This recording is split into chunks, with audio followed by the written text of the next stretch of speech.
मुंबईत गेल्या काही दिवसांपासून वायू प्रदूषण वाढतंय आणि याच पार्श्वभूमीवर मुंबई महापालिका ॲक्शन मोडवर आलेली आहे।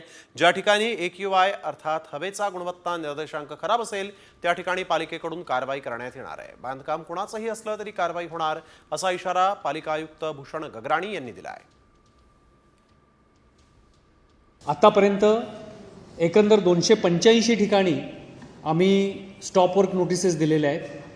पण स्टॉप वर्क नोटीस दिल्यानंतर प्रत्यक्ष काम थांबवायसाठी उद्यापासून आमची पूर्ण यंत्रणा कार्यरत राहील आणि ज्या ठिकाणी स्टॉप वर्क नोटीस दिल्यानंतर सुद्धा काम थांबवलं जाणार नाही अशा ठिकाणी आमच्या MRTP सेक्शन 52 प्रमाणे या सर्व साईट्सवरती, मग त्या खाजगी साईट्स असतील अन्य किंवा शासनाच्या असतील किंवा सेमी गव्हर्नमेंट असतील, सर्व साईट्सवरती ॲक्शन घेतली जाईल।